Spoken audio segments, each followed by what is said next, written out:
Welcome everyone to week 5 of 6 of Abraham Joshua Heschel, Human Rabbi Radical.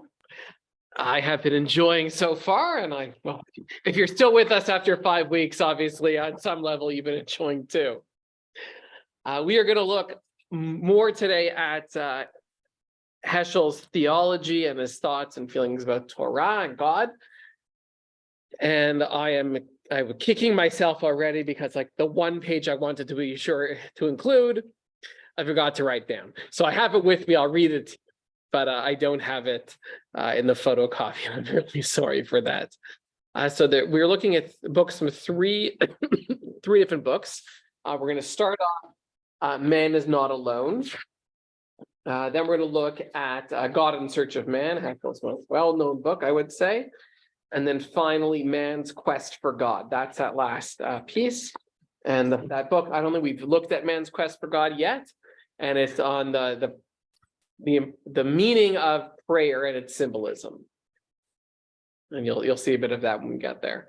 So right now we're on our page number 1. And we'll start with that second full paragraph, the awareness.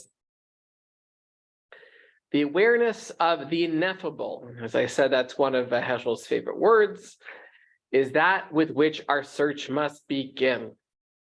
Philosophy, enticed by the promise of the known, has often surrendered the treasures of higher incomprehension to poets and mystics.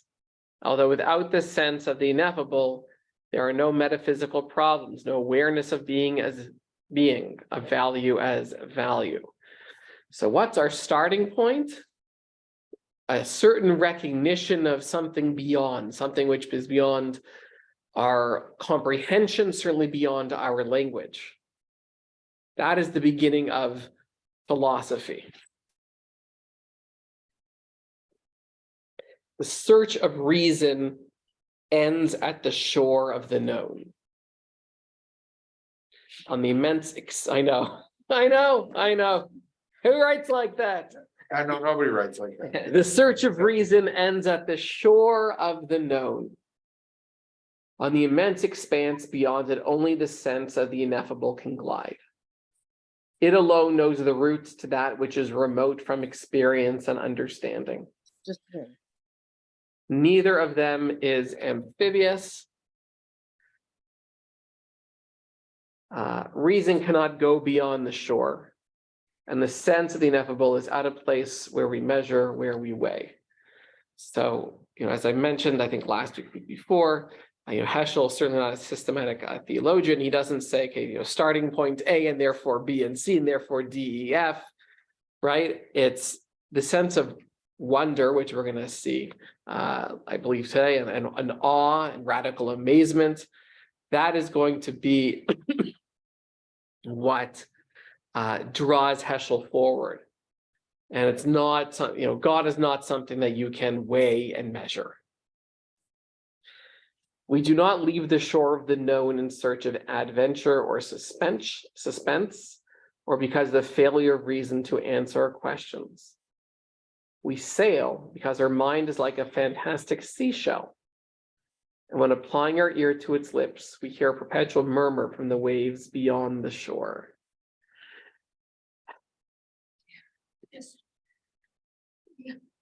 Picture it, you can feel it. Yeah. It's just real. He's just continuing with this metaphor, but this, it's always calling to you, right? No matter where you are, you're never going to get there, right? Because the murmuring is somewhere beyond. Citizens of two realms, we must sustain a dual allegiance. We sense the ineffable in one realm. We name and exploit reality in another. There is some level here of Soloveitchik and Adam 1 and Adam 2. So if you ever read The Lonely Man of Faith, maybe we'll do that another time. Soloveitchik is considerably harder than Heschel to read. And there's one man who's there to conquering man. Conquering man is the one who measures, who weighs, who names, who who grapples with reality as it stands in front of him, conquers. Whereas there's another man, in this case, the citizen of the other realm, and this is where there's a little bit of divergence here, where just the ineffable, right? Just the sense of the beyond the shore. Between the two, we set up a system of references, but we can never fill the gap. They are as far and as close to each other as time and calendar, as violin and melody, as life and what lies beyond the last breath. I actually don't know what to do with these final three comparisons. Someone wants to explain them to me, that'd be great. When I was reading this, it made me think about, people talk about the clash between science and religion. For me, it's not a clash, they exist in separate realms. They exist for different reasons, and they answer different questions. It's pure metaphysics. It's pure metaphysics. Anyone else want to weigh in before we do the last paragraph here? Well, it's you can't see time, but you can see a calendar. A violin by itself, until it starts to be played, you can't hear the melody. And we know what life is, but we don't know what afterlife is. So he puts us between these two posts all the time, and he continues to do that. So it's like we're everywhere, nowhere. Mm-hmm. I'm reading it as the conflict. Well, I don't know whether conflict is the right word, but the conflict between rational thought in terms of creating a system of understanding of God as versus he uses the word sense of the ineffable. In other words, the feeling function as versus the rational cognitive functioning. Yeah. And feeling experience, right? Taking in the world. That's what I mean. Yeah, it is very important for Heschel. As it turns out, actually, I was at a shiva this morning, and then one of the grandchildren who passed away did a little teaching afterwards, and then linked in with his grandmother. And it was actually a beautiful teaching from Pirkei Avot, which I think was the second chapter. One of the rabbis there teaches that if you are learning as you're walking on your way and you pause and say, how beautiful is this tree? How wonderful is this field? You are basically opening yourself up to the punishment of death. And it's a very harsh teaching, obviously.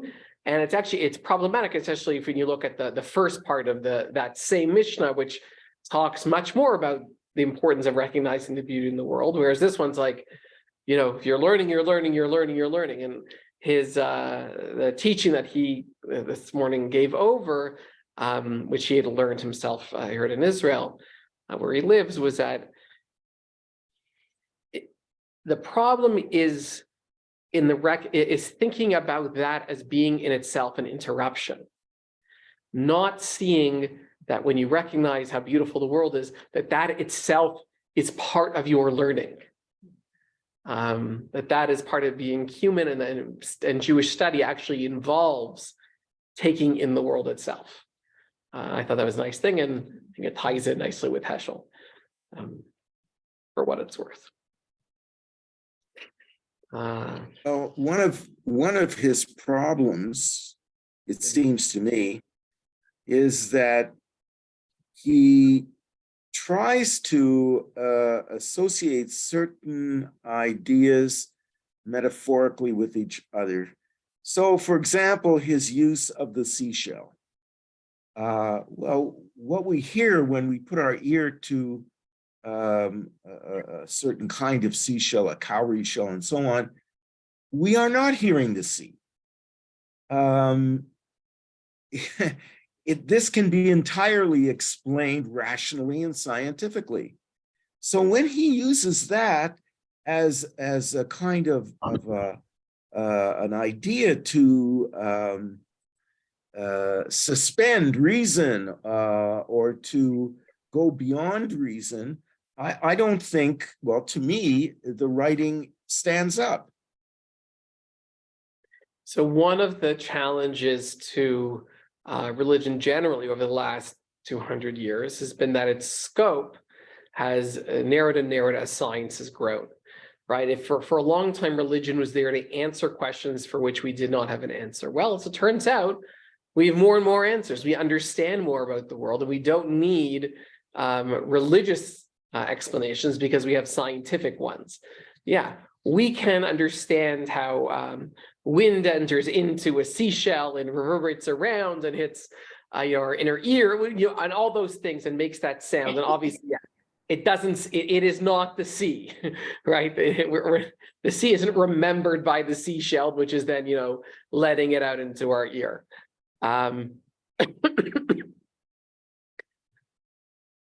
That, however, we have this sense called hearing, that there is something which is calming and curious about grabbing this thing from the sea and putting it to her, and reminds us of the sea. Even if we can give a rational scientific explanation as to the mechanism, I still think Heschel would make the argument that there is something beautiful and beyond science there. Science more and more is delving into cognition and consciousness, which has historically been a religious sphere. And it learns a hell of a lot, and it's fascinating stuff out there. But I think that there will always be a piece which is just beyond reason. I don't think that we'll ever have a world in which everything is explained and accepted as being explained, because I don't think it can be. There's too much beauty for it to be that way. Now you've touched on something I think that is very important. If we see a sunset, very beautiful sunset, we can explain scientifically why we see those colors, why it is wonderful in terms of the display that we see. If we see what is popularly called a shooting star, if we go into a forest that has never been cut in British Columbia with these wonderful ancient trees, we have a sense of beauty and a sense of what is incomprehensibly beyond what the if I can use the word, mere physical presence is, which can be all explained.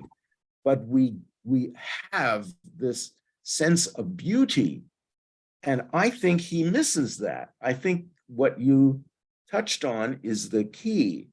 Why does that sunset appear to us to be beautiful? Why does the walking in a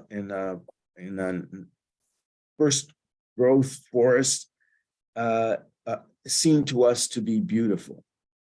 Why, when we look at the Rocky Mountains, do we have a sense of awe and beauty? That is not rationally explainable to me. For me. Let's do the last paragraph. The tangible phenomena we scrutinize with reason.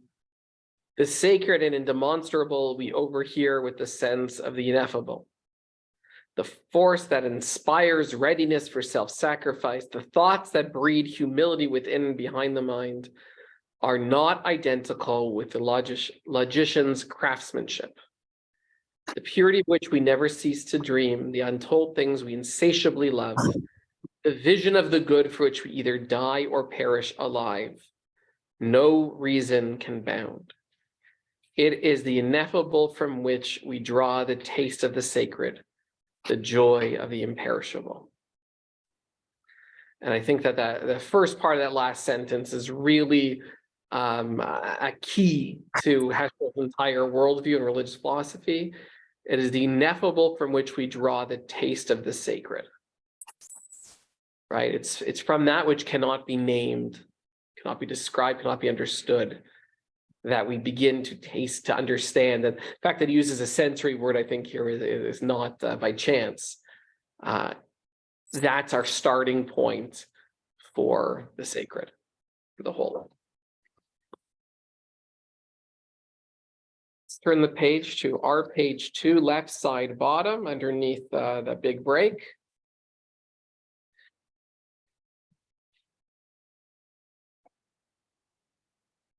So sounds somewhat familiar.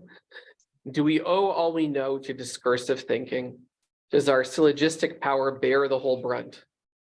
Reasoning is not the only motor of mental life. Vocabulary is amazing. Vocabulary is amazing? Yeah, it's pretty good. Who does not know that more is contained in our convictions than has been crystallized in definable concepts? It is a misconception to assume that there is nothing in our consciousness that was not previously in perception or analytical reason. Much of the wisdom inherent in our consciousness is the root rather than the fruit of reason. Okay, so again, we don't land on godliness as the conclusion to a train of thought. Rather, godliness is the beginning of that train of thought. It's from our experience of the world that we then do our logical deductions and end up, with reason. Who's he writing this for? This is like a human behavior, but I can't see that all humans, have an affinity for the sacred. Robbie? Oh, we lost Robbie. His power went out. There's a subtitle to the book. I'm just trying to remember what it is. Because I think that was Alone Heschel. Man is not alone, a philosophy of religion. So it's for the general religious audience. Okay.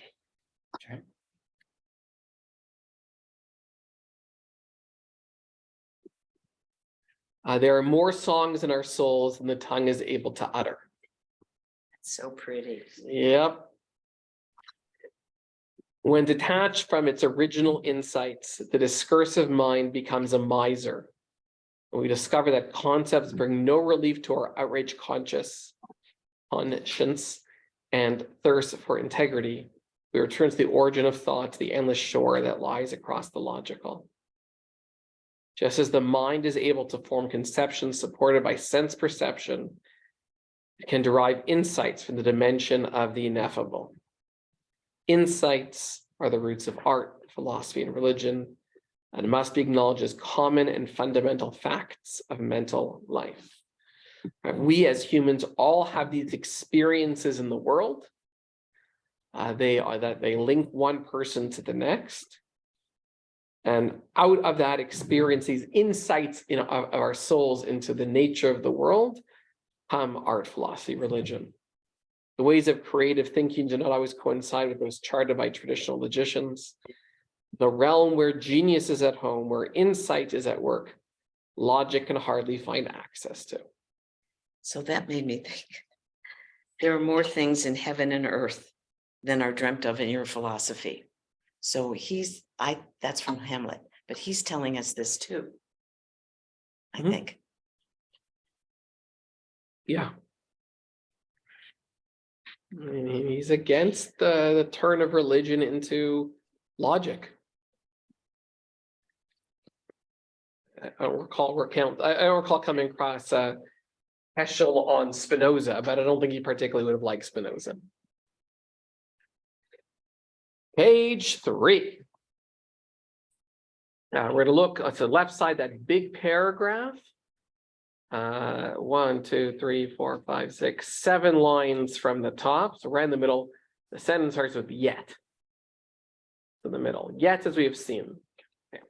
I really want to start with the certainty of the existence of God does not come about as a corollary of logical premises, as a leap from the realm of logic to the realm of ontology, from an assumption to a fact.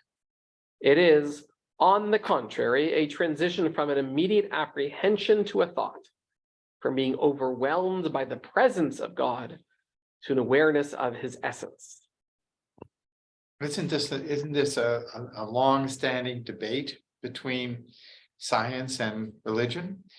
Isn't Scientology to some extent a sort of a melding of this notion that science has to be taken into account? I don't know much about Scientology. I know nothing about Scientology. Okay, No. but as I Aside from the guy in understand, the New York subway who was always trying to, give me the books. right.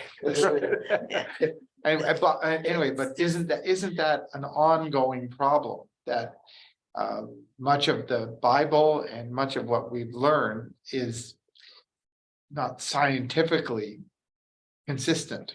Isn't he trying to sort of separate the two? In other words, would Heschel disagree with scientific conclusions? No, not at all. I don't think. I don't either.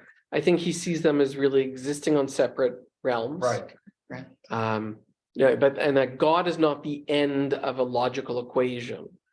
That our starting point here is, I think the last sentence that we read is really key. The safe of the sentence, the end of the sentence.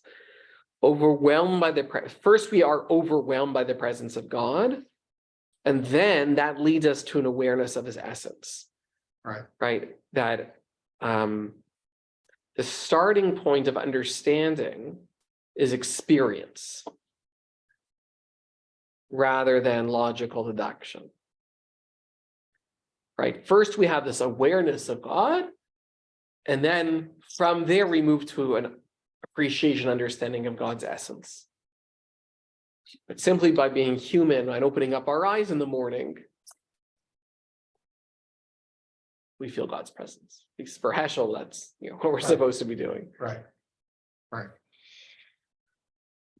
In sensing the spiritual dimension of all being, we become aware of the absolute reality of the divine. God is real.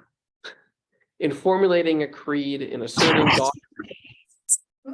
What is that? Somebody should be muted, I think. Person should be muted. Okay. Just for those of you on Zoom, every once in a while we can hear a bit of a kerfuffle. So just cautious. Maybe you want to mute unless you're speaking. In formulating creed, in asserting God exists, we merely bring down overpowering reality to level of thought. Our belief is but an afterthought. So the reality is there. It's in front of our eyes. And only after do we come to believe in it. Right? Like it's there. We can't deny the reality because we feel it. We experience it by opening up our eyes in the morning, by seeing the world. Sound good? Okay.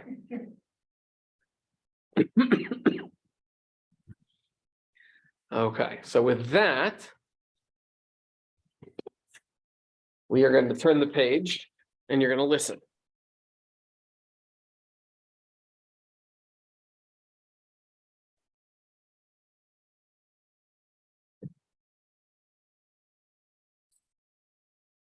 And for this, I apologize that you don't have it in front of you. This is page 184 in God in Search of Man.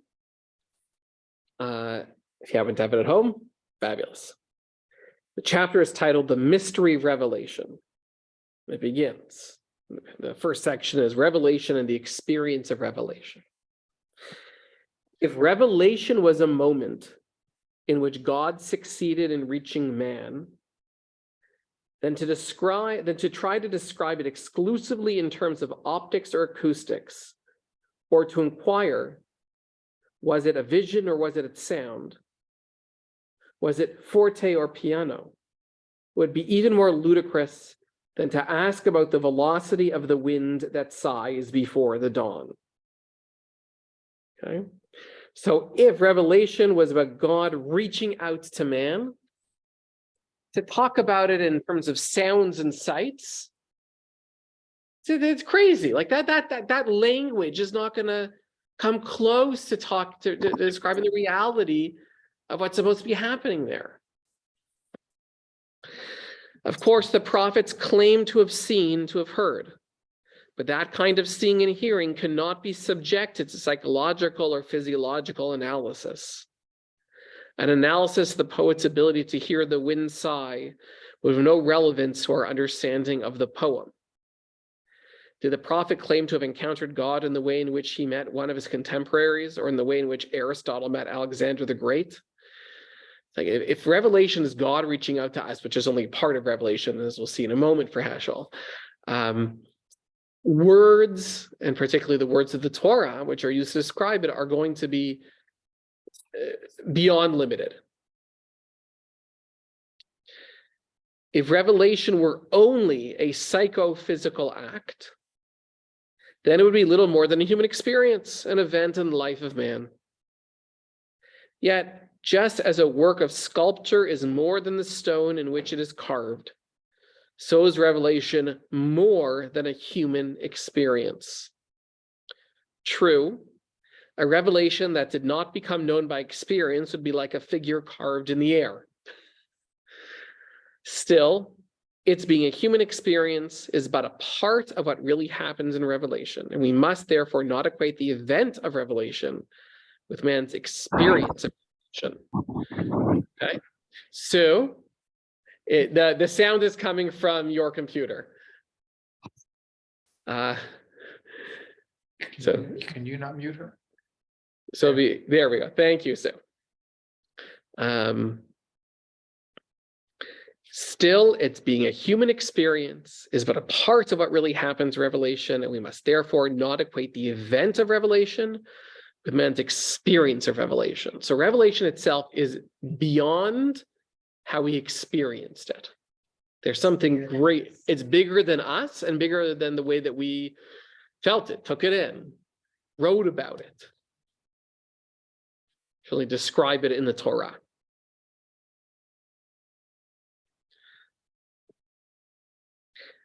The next section is called the Mystery of Revelation, which is also the name of the chapter.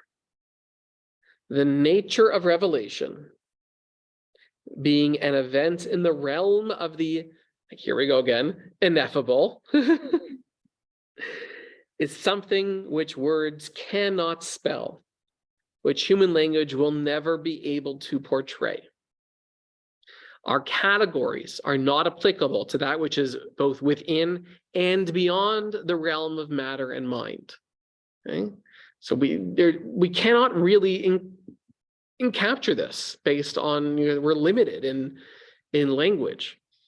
In speaking about Revelation, the more descriptive the terms, the less adequate is the description. Okay?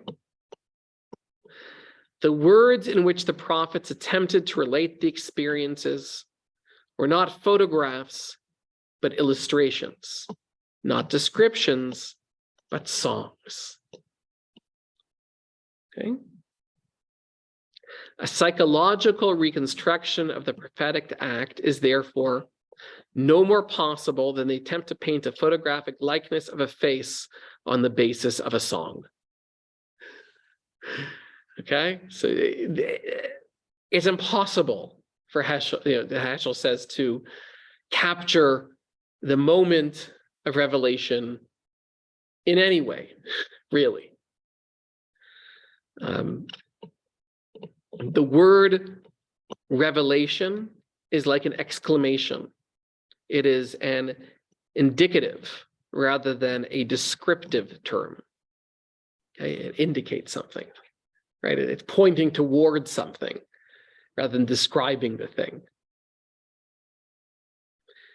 Like all terms that express the ultimate, it points to its meaning rather than fully rendering it.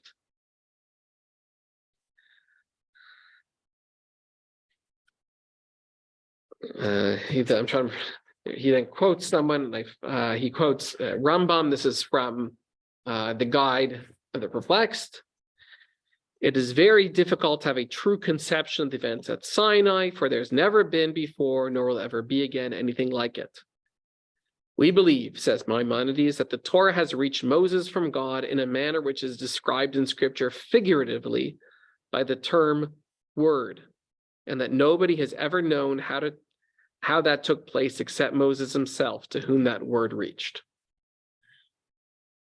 That's Rambam. This isn't Heschel here. We must not try to read chapters in the Bible dealing with the event at Sinai as if they were texts in systematic theology. Right, Right? right, Its intention is to celebrate the mystery. right. Celebrate the mystery, to introduce us to it, rather than to penetrate or to explain it. And now for the most famous line in the entire book. As a report about Revelation, the Bible itself is a midrash. Let's take a pause there. That's Heschel speaking, right? That's Heschel. Yeah, okay. So the celebrate the mystery was Heschel. Celebrate the mysteries, Heschel. Yeah. Wow.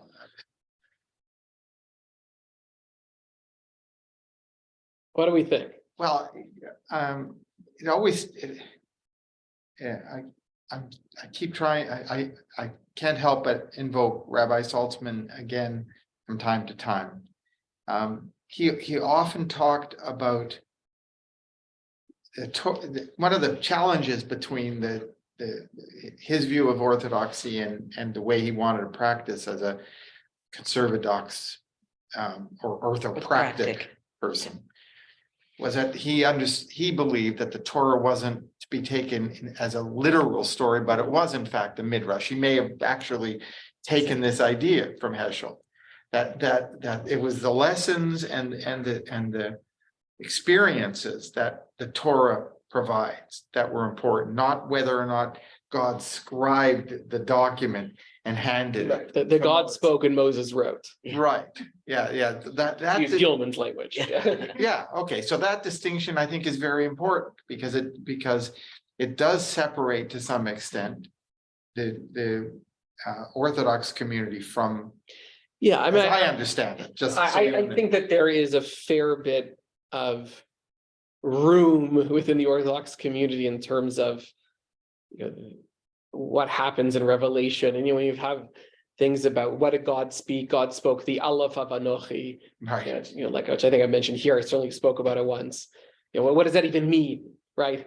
To God spoke the Aleph, a word which has no sound, a letter that has no sound. Yeah, and so I do think that there is some room for midrashic reading of it, but definitely much more in the Orthodox world. Yeah, this idea of God spoke and Moses wrote. And what is Revelation? Revelation is the handing of Torah over, right? It's the creation of a book rather than revelation of a being or a relationship. it couldn't be conceived as an idea. To a revelation is an awareness or an understanding, Right, but something is being revealed. right? So what is it? What is it that is being revealed? I mean, it's hard to articulate, but Okay, so my sense is what's being revealed classically as understood is Torah. But I think for Heschel, what's being revealed is God. God to people, and we'll see, you know, people to God.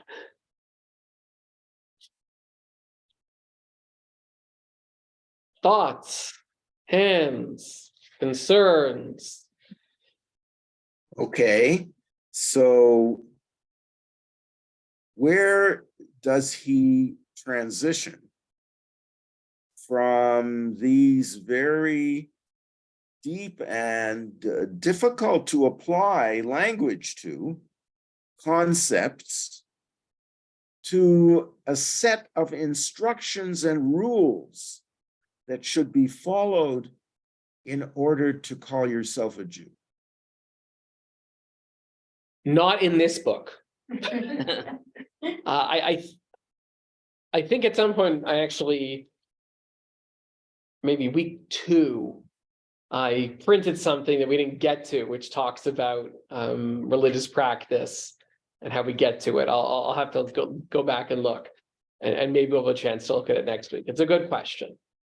And different people cross that bridge in lots of different ways. Where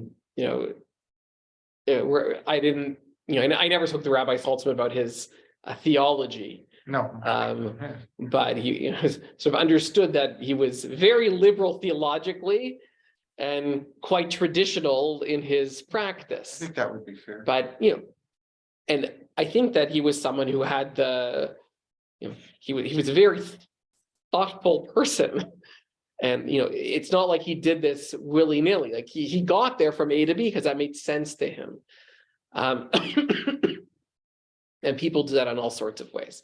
But I think your question had more about maybe like if revelation is about revealing God or revealing relationship, why is that tied up with all sorts of rules? Why would God in this great moment say, by the way, don't wear clothes that are a mixture of wool and linen? Like it seems almost like cheapening the moment, right? Like this grand thing, and by the way, take off your shirt. It's a great question. I'm not. I would have to look back, and I'd have to reread the article that I think I printed, and if not that, then find something else. But Heschel, he wasn't a halachist. He was certainly lived a classically pious life in the sense that he shomer mitzvot. But I don't think he wrote a lot about halacha. He certainly didn't write, tshuvot. Anyone else? Okay, so if there's one line I want you to take from this whole 6 weeks, it's that line. We have a hand up. Sue, is your hand up? Nope. Okay. Oh, it is, but it is. Yes, but no. Okay. Not intent. No, that's my hand. Oh, that's your. Sue, my pointer, which is a hand, what happened to be where your hand would belong. So it was a little confusing. Okay. What's the line? As it reports about Revelation, the Bible itself is a midrash. And what, in other words, not just here, but elsewhere, the Bible should be taken seriously, but not literally. Literally, right. In fact, I think to take the Bible literally undermines the ability to take it seriously.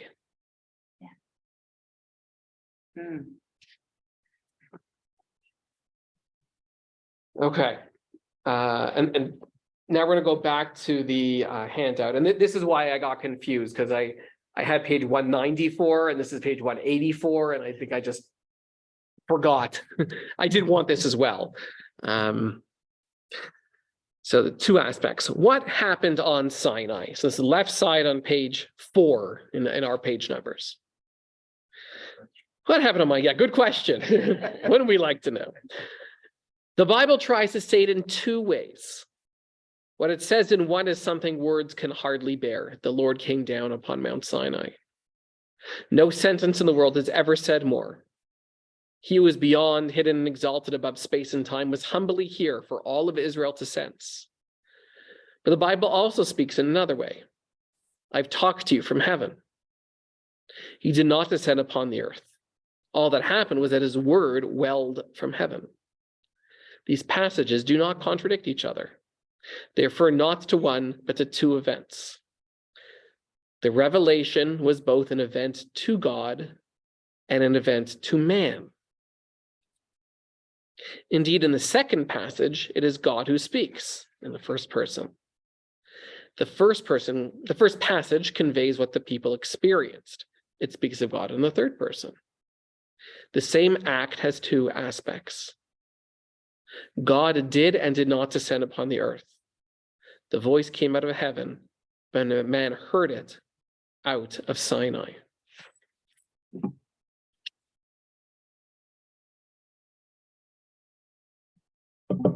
So, revelation, event to God, and event to man. Two sides of the same moment. Important, both of them. Let's turn the page. This is the second full paragraph, beginning a cosmic. A cosmic fear enveloped all those who stood at Sinai. A moment more staggering than the heart could feel.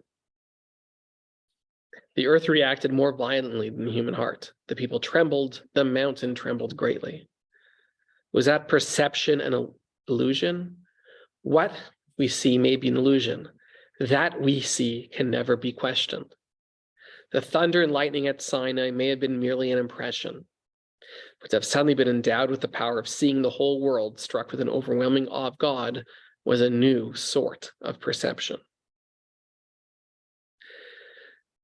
So just the grandiosity of it, we might be able to put in words, but everyone experienced that there was something special happening.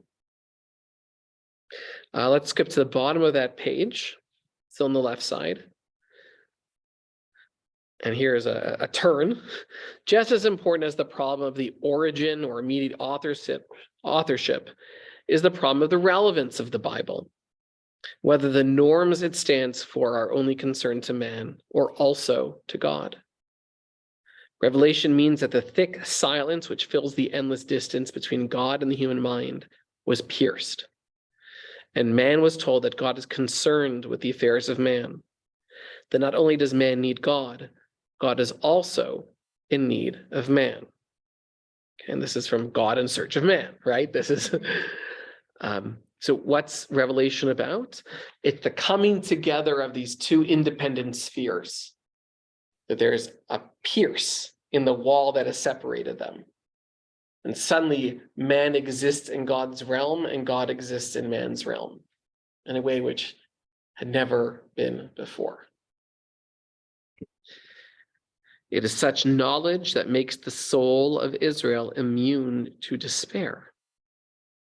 Here, truth is not timeless and detached from the world, but a way of living and involved in all acts of God and man.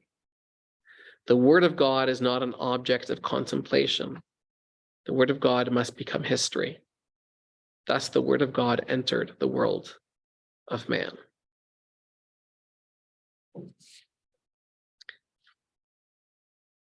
So Torah, the word of God, the experience of revelation gives us this entry point into God, and God entry point into humankind. And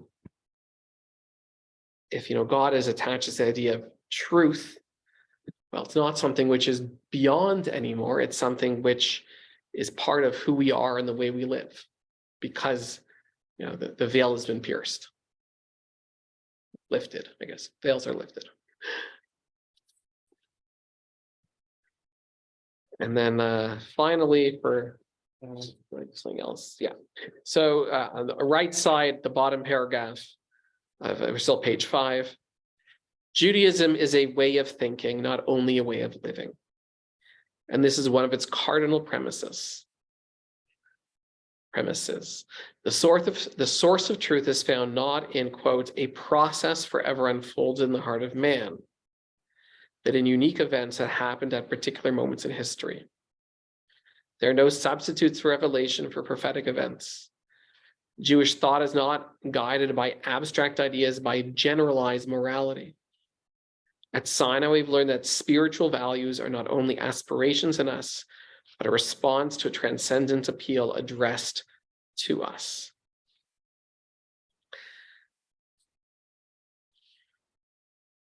philosophy, religion isn't just the longer we live as a species, the more we'll come to understand. It's not just natural philosophy, natural law.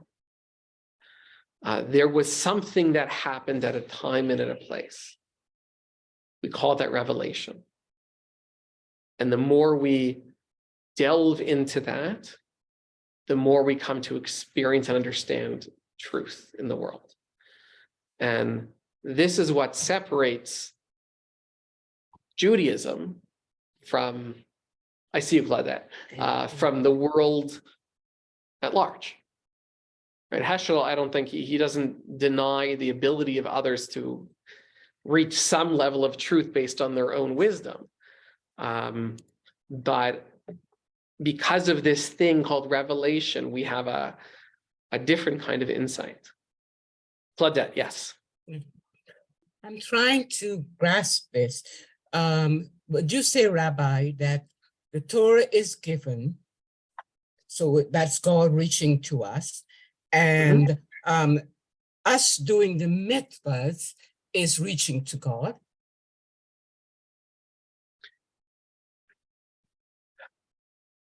I think us reaching to God is in part mitzvot. I don't think that's at least for Heschel, the entirety of how we might reach for God.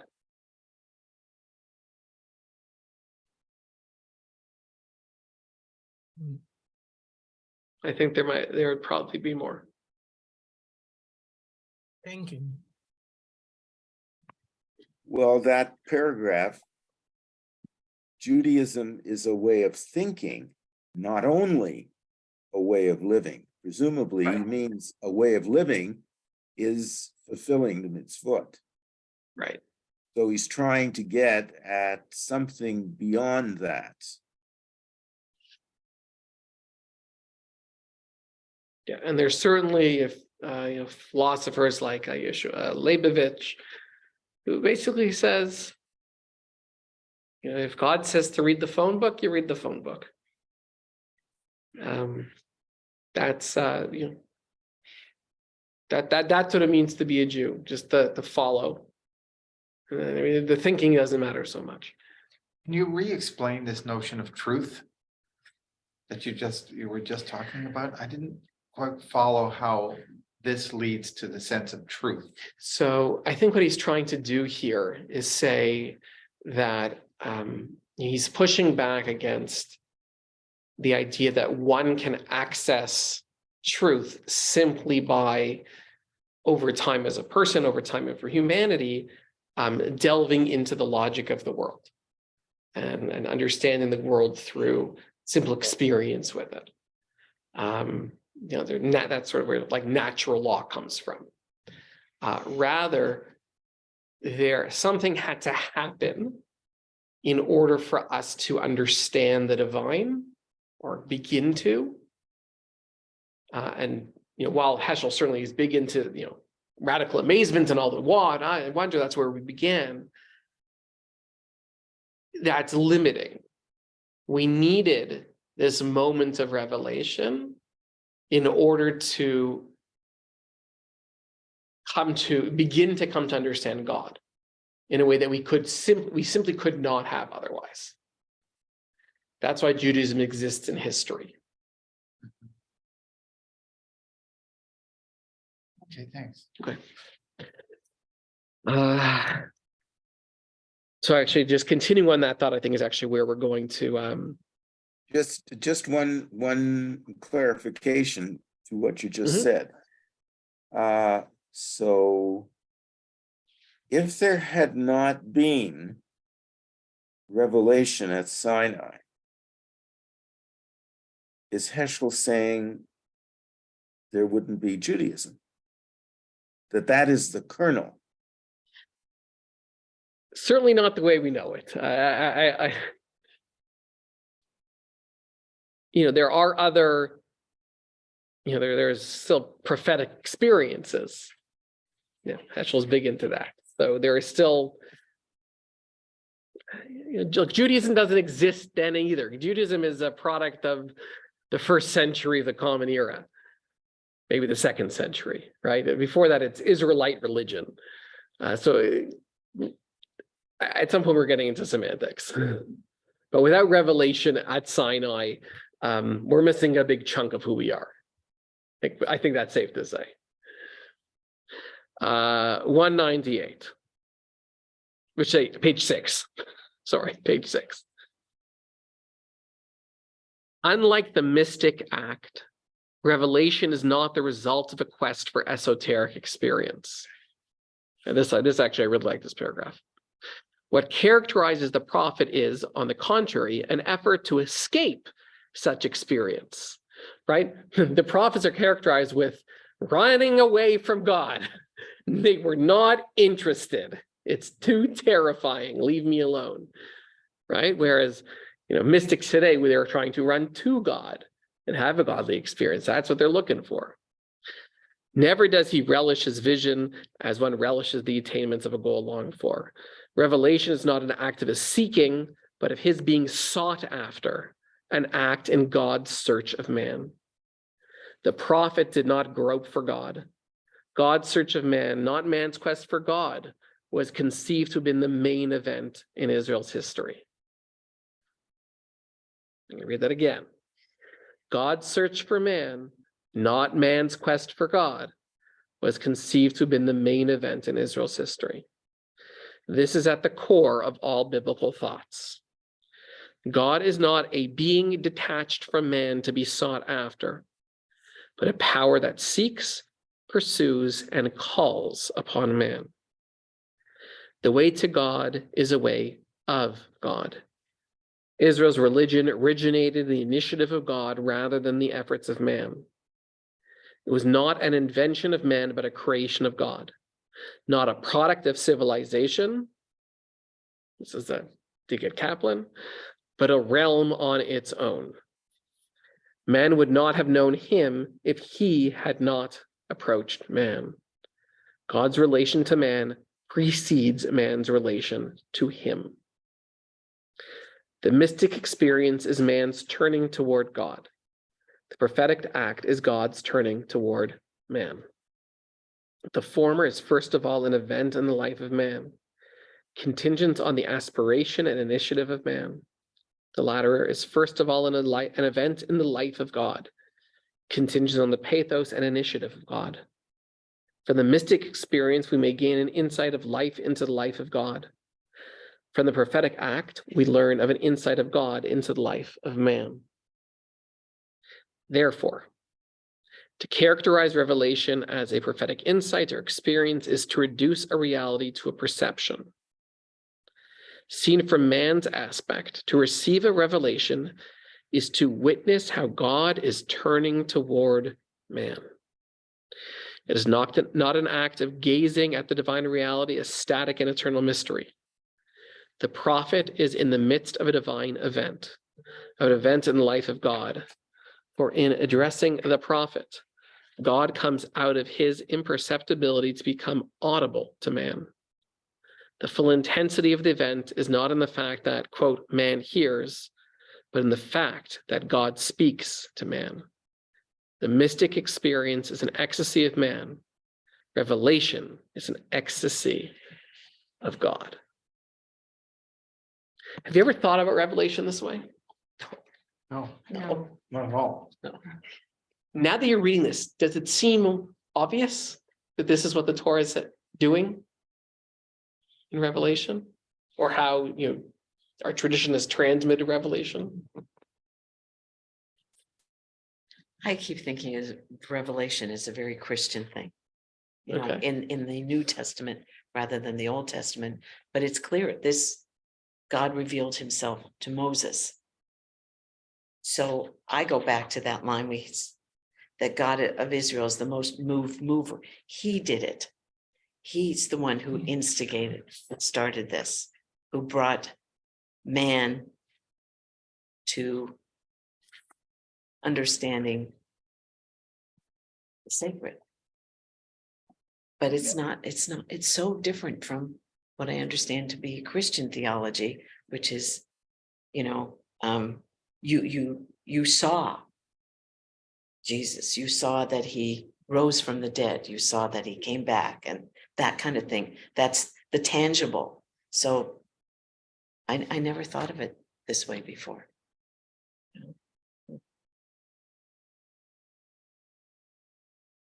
So that means this was tangible to God spoke, but Moses heard Something happened, something, right? Yeah, something. He didn't write it down. right? And the more descriptive, the less accurate the description, right? Yeah.